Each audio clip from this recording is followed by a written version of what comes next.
ગુજરાતને બચાવી લો। છેલ્લા 1 વર્ષથી કહું છું કે આજે નહીં જાગો તો ક્યારેય નહીં જાગો। આપણી ધરતી છે, ડીએપી, યુરિયા અને રાસાયણિક ખાતર નાખીને આપણે આ ધરતીનો વિનાશ કરી નાખ્યો છે। ગુજરાતની મારે માતા બહેનોને ખાસ કહેવાનું કે તમે જે લીલા શાકભાજી ખાવ છો, ફ્રૂટ ખાવ છો, ધાન ખાવ છો, એમાં રાસાયણિક દવા સિવાય બીજું કાંઈ નથી।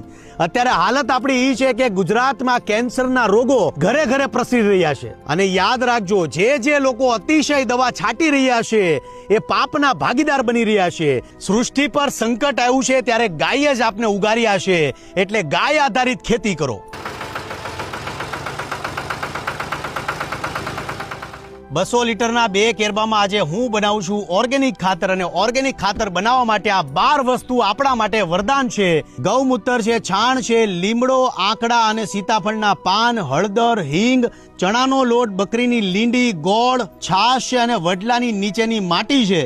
આપણે લીધું છે 120 લીટર ગૌમૂત્ર, એટલે 2 બેરલમાં આપણે નાખશું 60 લીટર ગૌમૂત્ર। લીમડાના પાન, આંકડાના પાન અને સીતાફળના પાનને આપણે તોડી અને વ્યવસ્થિત આપણે એને કૂટવાના છે। તમે સિલબટ્ટાની ઉપર પણ કૂટી શકો છો અને તમે મિક્સરનો ઉપયોગ પણ કરી શકો છો। 3 પાનની પેસ્ટ બનાવી છે। હવે આમાં જોવાની વાત એ છે કે બકરી કાકરાને છોડીને બધી જ વસ્તુ ખાય છે, પણ સીતાફળના પાંદડા ખાતા નથી। એટલે આ ઔષધિની અંદર સીતાફળના પાન જે છે એ રામબાણ ઇલાજ છે।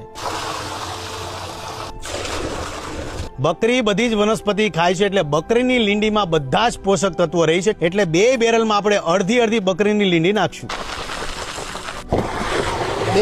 બે બેરલમાં છાશ નાખશું હવે 50 લીટર।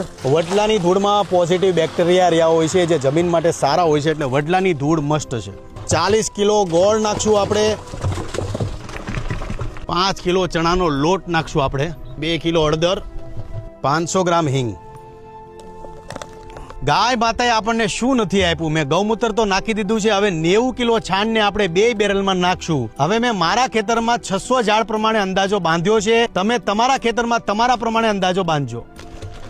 આ ગાય માતાનું છાણ આપણે 2 બેરલમાં નાખશું। હવે 2 કેરબાની અંદર આપણે પ્રોપર મિશ્રણ અનુસાર પાણી નાખી પ્રોપર હલાવીને 15 દિવસ છાયામાં મૂકી દો, એટલે તૈયાર થઈ જશે આપણું ઓર્ગેનિક ખાતર। છાણિયું ખાતર તાજું અને લિક્વિડ ફોર્મમાં હોય તો વધારે સારું। લાગશે વાર પણ આવશે મજા। તાત્કાલિક રિઝલ્ટની આશા જરા પણ ન રાખવી, બાકી રિઝલ્ટ આમાં 100% છે। 2 હાથ જોડીને વિનંતી કરું છું કે ડીએપી છે, યુરિયા છે કે રાસાયણિક ખાતર નાખીને પાપના ભાગીદાર બનોમાં ઈશ્વરનો ડર રાખીને પ્રાકૃતિક ખેતી તરફ વળો। જય માતાજી।